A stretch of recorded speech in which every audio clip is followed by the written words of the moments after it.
வணக்கம் மக்களே, welcome to குக்கா குக்கிங் அண்ட் கார்டனிங்.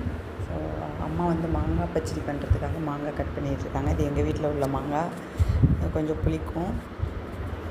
நீங்கள் வந்துட்டு ஒட்டு மாங்காய்லாம் எடுத்துக்கிட்டிங்கன்னா புளிக்காது, அதெல்லாம் ரொம்ப நல்லாயிருக்கும். நாங்கள் வீட்டில் உள்ள மாங்காய் வந்து எடுத்துக்கிட்டோம். அம்மா அந்த மாதிரி தோலெல்லாம் செதுக்கிட்டு இப்படி இப்படி அரிஞ்சு போடுவாங்க, செதுக்கி போடுவாங்க. அதில் எங்கள் அம்மா, என் மாமியார் எல்லாருமே இந்த மாதிரி தான் அரிவாங்க.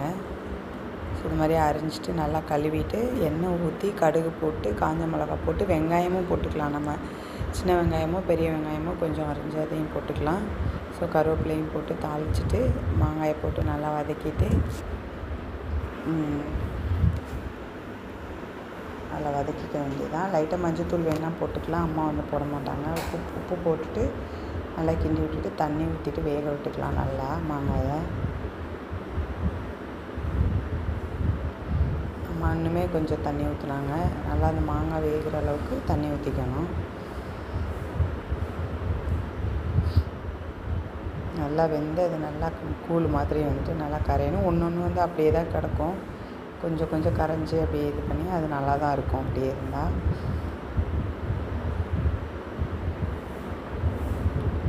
இந்த அளவுக்கு வந்துருச்சு நல்லா வெந்து. ஸோ இதில் வந்துட்டு அம்மா வந்து சர்க்கரை போடுவாங்க.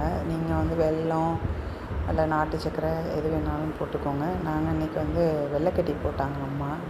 ஸோ வெள்ளைக்கட்டி போட்டால் எனக்கு அந்த ஃப்ளேவர் டேஸ்ட் எனக்கு ரொம்ப பிடிக்கும். ஸோ அதனால் வெள்ளைக்கட்டி போட சொன்னேன். ஸோ வெள்ளைக்கட்டி போட்டாங்க. சால்ட்டு வெள்ளைக்கட்டி போட்டுட்டு இனிப்பு பார்த்துட்டு அது சால்ட்டு எல்லாமே வந்து அட்ஜஸ்ட் பண்ணிக்கோங்க. ஸோ அவ்வளோதான். இது வந்து வெல்லம் கரையணும் நல்லா. ட்ரை பண்ணி பாருங்கள். வீடியோ பிடிச்சிருந்தா சப்ஸ்கிரைப் பண்ணுங்கள், லைக் பண்ணுங்கள், ஷேர் பண்ணுங்கள், கமெண்ட் பண்ணுங்கள். இதுதான் ஃபைனல். ஸோ அந்த வெள்ளைக்கட்டி கரைஞ்சி நல்லா டேஸ்ட்டாக பயங்கர டேஸ்ட்டாக இருந்தது. என் பசங்களும் எல்லோரும் விரும்பி சாப்பிட்டோம். ஸோ ட்ரை பண்ணி பாருங்கள். தேங்க்யூ.